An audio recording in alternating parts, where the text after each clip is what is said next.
Hi friends, இன்னைக்கு வந்து சிறுபருப்பும் வாழைத்தண்டும் நம்ம கூட்டு எப்படி வைக்கலான்னு பார்க்கலாம். அடுப்பை பற்ற வச்சுட்டு சட்டி அடுப்பு வச்சுக்கலாம்.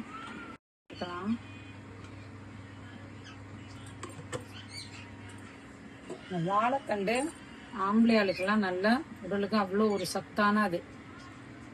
எண்ணெய் காயட்டும். சோம்பு சீரகம் 3 எடுத்து வச்சுருக்கேன். எண்ணெய் காஞ்சோன்னா அதை போட்டுக்கலாம்.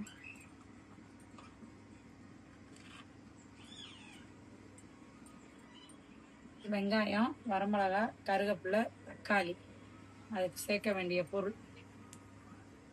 இப்போ பொரியட்டும், கொஞ்சம் நல்லா வெடிச்சிடட்டும்.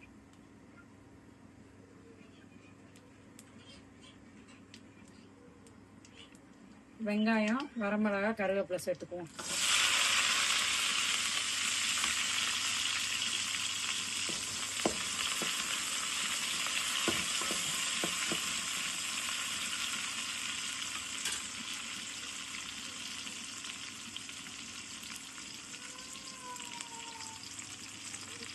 அது நல்லா வதங்கணும்.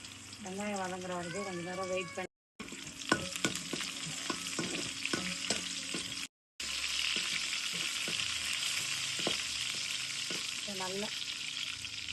நல்லா வதங்கிருச்சு. கொஞ்சோண்டு தக்காளி சேர்த்துக்கணும்.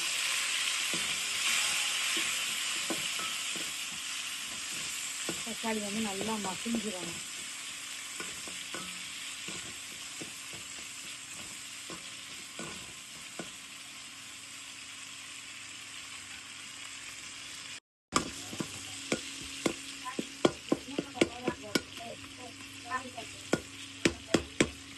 ஆச்சு கொஞ்சம் தக்காளி வதங்கிருச்சு.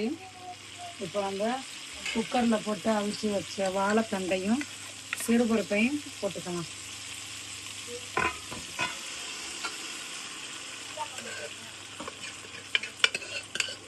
அவிக்கும் போது அதில் கொஞ்சம் உப்பையும் போட்டு அவிச்சிட்டேன்.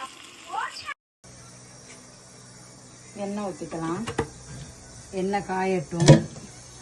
இது வந்து கத்தரிக்காய் பால் கறி. சோம்பு போட்டுக்கணும். சோம்பு பொரியட்டும்.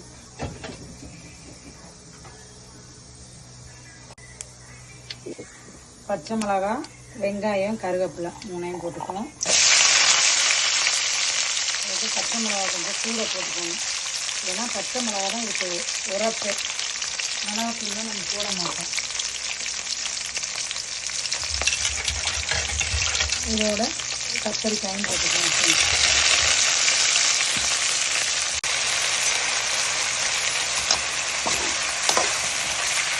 மூடி வச்சு மூடி விட வேண்டியது.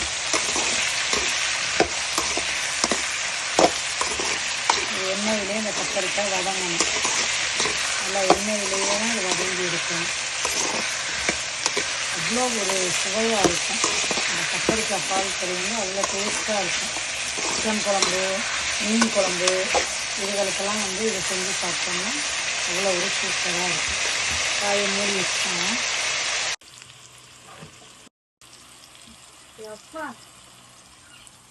நல்லா வதங்கிருச்சு ஃப்ரெண்ட்ஸ். பார்த்தாலே தெரியும். அந்த பாருங்க, காய் நல்லா வதங்கிருச்சு. இப்போ என்ன பண்ணோம், தக்காளியையும் போட்டு இன்னொரு 5 நிமிஷம் வதங்க விட்டுட்டு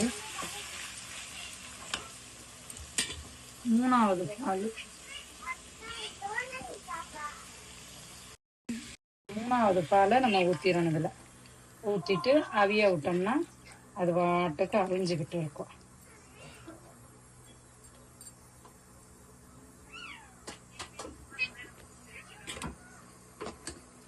நல்லா கிண்டி விடலாம் ஃப்ரெண்ட்ஸ்.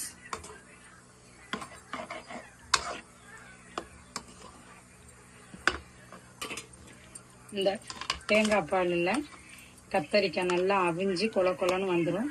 தக்காளியும் அவிஞ்சிடும். அதுக்கப்புறம் தலைப்பாலும் 2வது பாலும் நம்ம விடலாம். விட்டுட்டு எலுமிச்சம்பழம் தான் நம்ம கத்தரிக்காய்க்கு சேர்க்கணும்.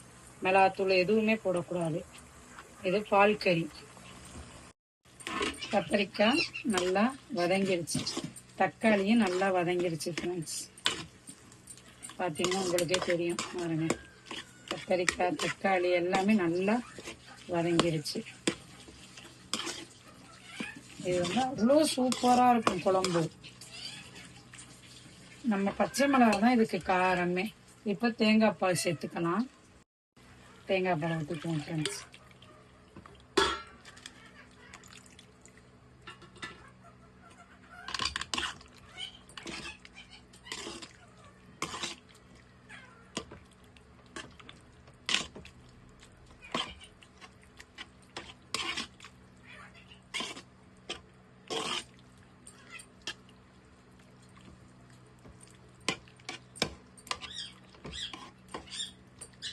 இது ஒரு கொதி வந்தோடனே ஒரு பாதி எலுமிச்சம்பழம், நம்ம புளிப்புக்கு ஏற்ற மாதிரி பாதி எலுமிச்சம்பழம் ஊற்றி இறக்கிற வேண்டியதான்.